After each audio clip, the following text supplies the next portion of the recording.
Hello, everyone, and welcome to Focus on Chandler.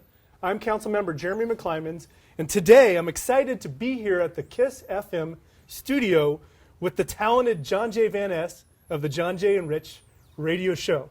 Thanks for being here today, Johnjay. It's a pleasure being here. I love it. I love talking about Chandler. Nice. Well, that's one of the reasons why I wanted to reach out to you today and learn about your time in Chandler. Now, I understand you live in Phoenix now, but you have roots in Chandler. Tell me about your time in Chandler. I live in Phoenix right now because of somebody from Chandler. Okay. They were like, dude, you got to check out this neighborhood. And so I moved there. Because it was also 3 miles from the radio station, whereas Chandler's a good 20-minute drive, you know? So that was what caused the defection? Kind of. So what happened was, so I moved to Chandler when I was 11. I went to Knox Elementary School. My dad got a job working for a company called King's Table, right? They were like an all-you-can-eat buffet. He was in the restaurant business. Okay. And we moved on Evergreen, which is down from Knox Elementary School. And I went to Knox Elementary School. And then from there, you know, went to Chandler Junior High, which is now merged with Chandler High. And then went to Chandler High up until 10th grade. But in 10th grade, we moved to Los Angeles. But I was so close with my friends and our Chandler roots that every vacation, every holiday, sometimes weekends, I was back in Chandler, spring break, summertime. All summer, I'd come stay at my friend's house. My friend Greg Patterson, whose dad was the mayor of Chandler, Jim Patterson. Yep. Coy Payne, is Coy Payne still around? He was our vice principal at Chandler Junior High. So I would come back all the time. And so when I left Los Angeles and I went to San Diego, and I graduated high school in San Diego, right? But I don't really have any friends from there. All my friends were Chandler friends. So I was at the Chandler High graduation, and I've been at every Chandler reunion. I've been everything's Chandler. Like, to me, I graduated from Chandler, even though the paperwork says San Diego. So, Chandler High School, if you want to put a number on it, what was your graduating class if you would have been there? 86. 86, okay. So, wow. Chandler's almost 260,000 population, 86 for the whole other world, lots of farmland. Behind my house was a cotton field. Okay. And now it's something else now. I know that there used to be a Tasty Freeze there. I mean, if you think about video games now, you know, like the video game revolution, it started when I lived in Chandler, like with Pacman, and we'd all my buddies ride our bikes down to the Tasty Freeze in 7-Eleven. We played Pacman, Defender, all our video games. Then an arcade opened up over by the A&W. There was a Burger King. My mom used to work at the Burger King down. I mean, Chandler was awesome. Any other cool, like, direct experiences at Chandler High that, get in trouble with the principal? Was your first kiss at Chandler High? My first kiss was that. Oh my God, this is great. My first kiss was that. You guys remember Devil House or Gold Rush after Gold Rush? Remember that? Those they're still around. Devil House. It's a teen club, and I went to this teen club, and the girl named Sissy Aguilar. Her and I were dancing. Sissy Aguilar. Remember that name because it's important. Okay. Sissy Aguilar. I remember we were dancing. She started kissing my neck. And she was going up my neck, and I was freaking out because I never kissed anybody before. And then she like lip locked me for a second, and that was like my first kiss. Sissy Aguilar is the district attorney for Arizona now. Nice. Now that happened in Chandler. That happened in Chandler. Yeah. So she's good. So then I moved. Check this out. So I moved to California, and I meet my wife there, and I marry her. She's from Phoenix, which was a fluke, right? Her sister. Is married to a guy named Bert. Bert's my brother-in-law. Bert Martinez is a Chandler legend. He was Chandler quarterback. He was a pitcher. He played every sport, basketball. He graduated 83 of Chandler High. So I can't get out of Chandler. You know what I mean? Direct ties to Chandler. Well, yeah. I love it. The fast forward to today. I'm a numbers guy, and I've been an avid listener of your guys' show for years.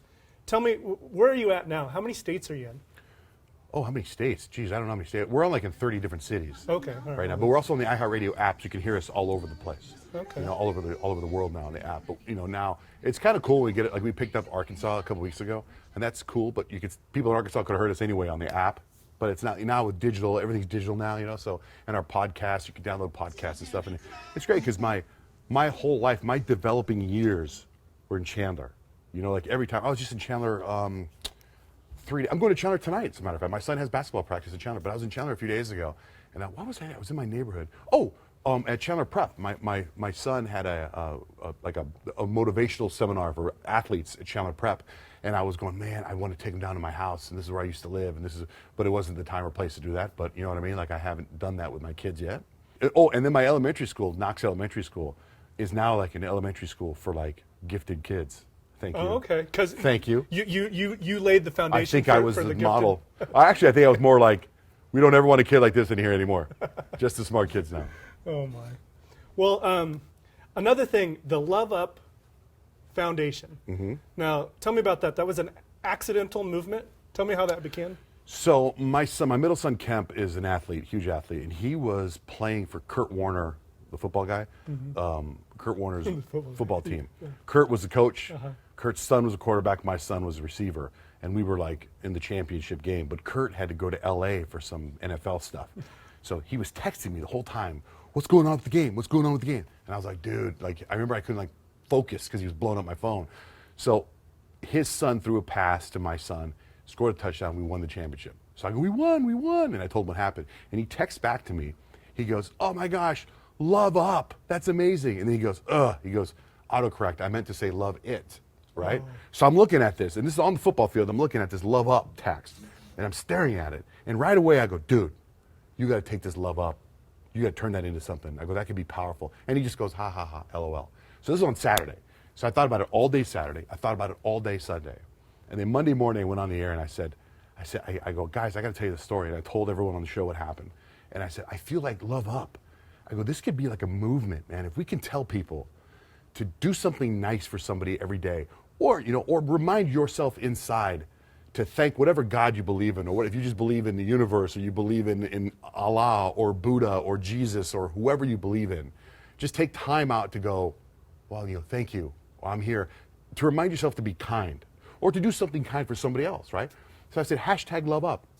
And all these people started tweeting me and messaging me, and people started coming up with logos. What if it's this? What if it's that? And this one guy sent me a logo, and I go, thumbs up, right? The next day, he brought me a T-shirt that said hashtag love up on it. So I put it on, and I put it on my Instagram. And I was like, hey, man, check out this shirt. If you want the shirt, go get it from this guy, right? So about a month later, the guy comes up to the radio station, and he's from Chandler, by the way. He hands me this envelope, and in the envelope was a check for $25,000. I said, what's this? He goes, that's your cut from all the T-shirts I sold. I was like, what? He's like, and I go, from that, I was like, we got to, so I made more, and I kept designing more and designing more. And that year, we sold $500,000 in T-shirts. Oh, wow. And we took that money, and we put it toward helping kids in the foster care system in Arizona. We got 17,000 kids in foster care in Arizona. So they're in group homes, so we're trying to find homes for these kids. And then we took it, and we also decided to help everybody. If there was a kid that needed help with books, if there was a school, you know, lost all their equipment, we'd buy equipment, or we send a mom to go see her son who's in the military in Japan. We just tried to, or we'd buy coffee for everybody at Starbucks, you know, whatever it is to keep that movement, that vibe, that lifestyle. So reminding people to love up. So we've been able to do that. It's been like going for 5 years now. It's turned into a huge foundation. We have a board, we have like employees, we have meetings all the time. We just launched Love Up Sport Water. So it's like Gatorade. I haven't tried it yet. It's so good. I think we might have a bottle there. They'll get one for you. But it's like $3 or something, and all the money goes to the Love Up Foundation. Right now, you can get it at Kaleidoscope in Scottsdale, but it's going to be available at a bunch of yoga studios. It's this close to getting in a Safeway, Tokyo Joe's. So it'll be everywhere pretty soon. So it's great. So it's really gone pretty big. And you catapulted from that to also launching Love Pup. Was that just a play on words? How did that happen? Love Pup is actually bigger than Love Up. So what happened was, so we got Love Up. Everything's Love Up on the show. Love Up, Love Up, Love Up. And then my wife and I have always rescued dogs. We've had our own dogs were rescue dogs. And one day, my wife called me that a parent at the school had found a Chihuahua. And she goes, can we find a home for this Chihuahua? Not knowing anything about dog rescue. So I put the dog on my Instagram. I said, we need to find a home for this dog. And so all these people said they wanted a dog. So I actually met with this family.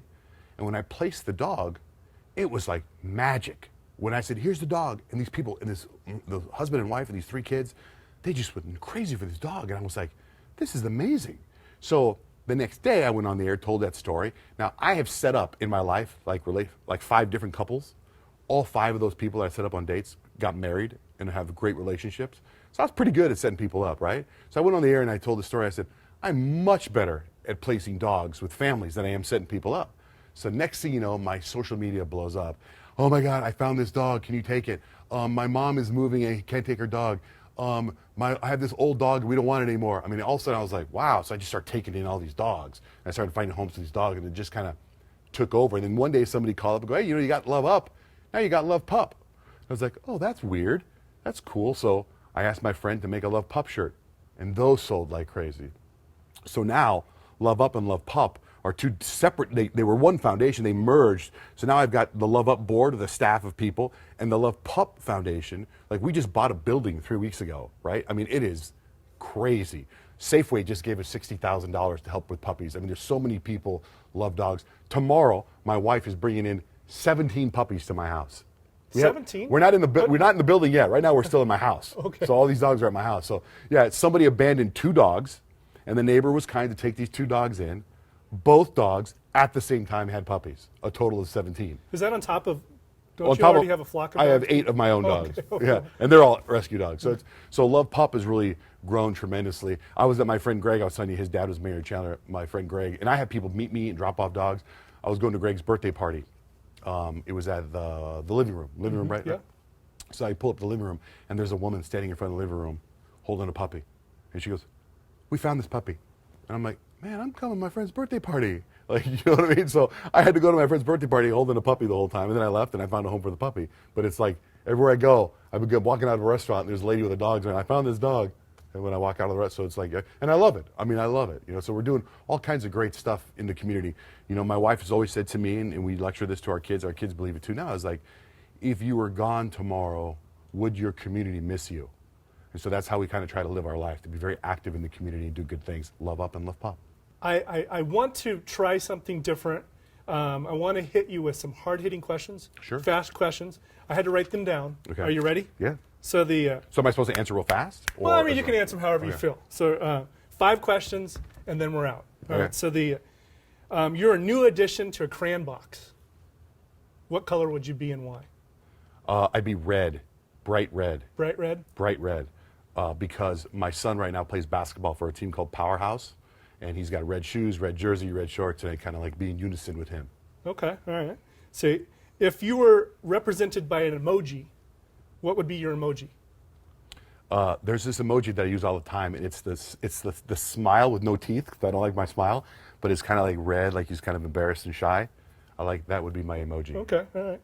So if you had to pick one or the other, and that's it, Twitter or Instagram? Instagram. Is it the visuals, or what is it? Something's happened with Twitter where it's just kind of like not that big a deal, but Instagram, it's like it's so interactive now. Like, I almost tell people, don't text me, don't call me, DM me on Instagram. I do everything on Instagram. It's almost like it's life. Last 2 questions and then we're out. If you were a superhero, what would be your superpower? Oh, I think to fly. Okay. Fly. When I was a kid, I used to have a dream that I could fly, but I could only fly if I was swimming. You know what I mean? So you could go everywhere you wanted to go, but you had to go like this. So you get so tired, so you couldn't fly that high or very far. But I always had this dream of flying over the toys in the Toys R Us, flying over the toy section, and I could pick out a toy I wanted and pick out a toy I wanted. So flying for me. All right, flying. All right, so the one thing I love, it cracks me up when I see it on Instagram, the license plates. Yeah. Where did that come from? Where? I was like, the vanity plates always say something, and my wife's initials are BVE, Blake Van S. So whenever I see a license plate, it says BVE and it says something else, I go, look, Blake, personalized license plates for you, right?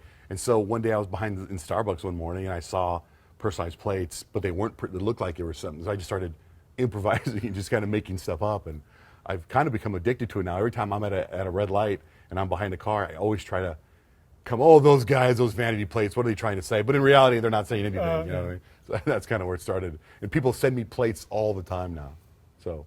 All right. That's all I have for today. Good. Anything else you want to leave us with today?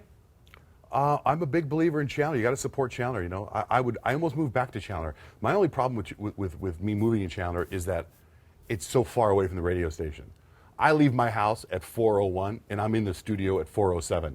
You know what I mean? That close. Yeah, unless we can move the studio to Chandler. But I love Chandler. I love seeing how good it is. And there's also something about Chandler people.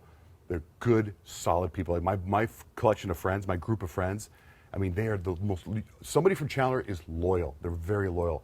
My group of friends, man, they back each other up no matter the marital problems. I mean, buddies are sleeping on sofas. They're taking care, for months, years. Everybody backs each other up. There's something about Chandler that's very Midwest, like Nebraska. People from the Midwest are good people. Chandler people are good people. All right. So I love Chandler. Well, thanks for Wolves. coming out today. Yeah, Yeah, thanks, sir. man. Thanks, Yeah. sir. So thank you, John Jay, for spending some time. You can catch John Jay locally on 104.7 KISS FM. Is the hours 6 to 10? I wish. It's 5 a.m. to 10 a.m. Is it start at 5? 5 Well, a.m., okay, all right. 5 I a.m. don't tune in that early. And you're online, podcast, everything. Podcast. We have our show, and then we have a podcast that's nothing. It's like there are some cuss words. Like the podcast is a little bit R-rated, and then you can go to an iHeartRadio. You can get it on iTunes or JohnjayVanEs.com. Okay. Well, thank you for watching. I'm Councilmember Jeremy McClymonds, and see you next time on Focus on Chandler. Thanks, Jeremy. Yeah, thank you, John Jay.